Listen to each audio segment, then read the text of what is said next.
Mas ao contrário do que todo mundo fala e acha, a gente não tinha uma vida de rico. Era uma vida menos miserável. Então, quando você ocupa um cargo como o que o meu pai ocupava, você tem que entrar para o Partido Comunista de Cuba. E quando você entra, aí esquece, você nunca mais consegue se desligar e sair do país. E meu pai não queria isso. Aí foi quando ele tem família brasileira, meu pai, a ascendência dele é libanesa.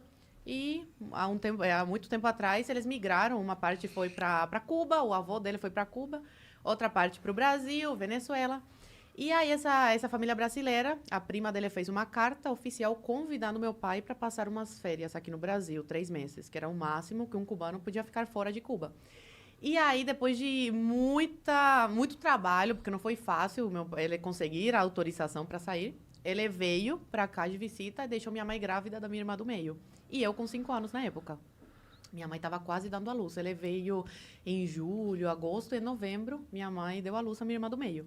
E aí eles ficaram 4 anos separados. Meu pai ficou aqui no Brasil. Ele pediu asilo político depois de estar 1 ano aqui no Brasil. E deixou minha mãe lá grávida. Aí depois de quase 4 anos, ele consegue tirar minha mãe de Cuba. Como que vocês se mantiveram sem ele lá durante 4 anos? Minha mãe, meu tio, irmão dela, mandava coisas para ela vender no mercado negro, roupa, essas coisas. Que o governo, ele finge que não vê essas coisas, mas ele sabe o que acontece. E é bom para eles porque faz essa economia de Cuba girar de alguma forma. Como que funciona esse mercado negro? Isso é interessante. Eu imaginei que existiria alguma coisa, né? Porque... Pessoas que têm família fora recebem roupas, sapatos. E é tranquilo deles receberem? Recebem pelo correio? Como que eles fazem isso? Sim, porque aí fica uma comissão com o governo cubano. Entendi. Entendeu? Eles sempre ganham de alguma forma. Entendi. Eles recebem para a pessoa passar esse pacote para dentro da ilha, entendeu? Entendi. Mas Ou pessoas que trabalham no, sei lá, onde tem carne, essas coisas, em indústria, roubam e vendem no mercado negro também.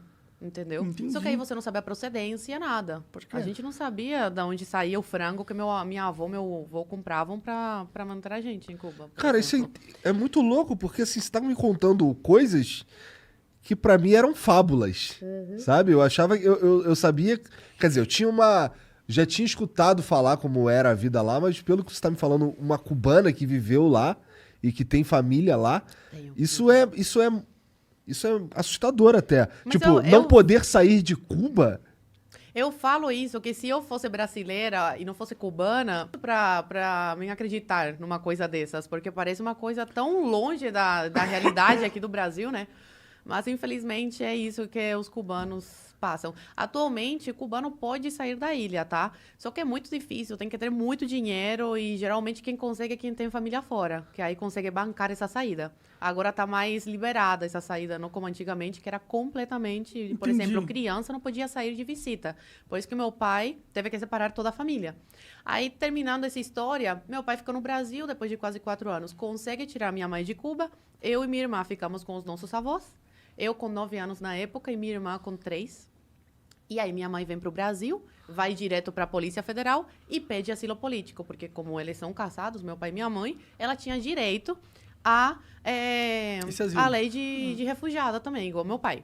E aí minha mãe fica no Brasil, engravida nesse período, uma coisa de Deus, eu sou muito católica, acredito muito, e realmente foi uma coisa de Deus, porque meus pais estavam muito mal na época de dinheiro, assim, R$ 5 no bolso, por exemplo.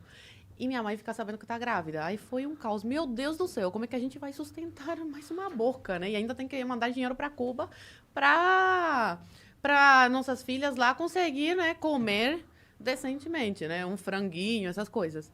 Mas aí acabou que foi uma coisa de Deus, porque ajudou na nossa saída, ter uma irmã brasileira. Aí depois de quase 3 anos, eles conseguem tirar a gente de Cuba.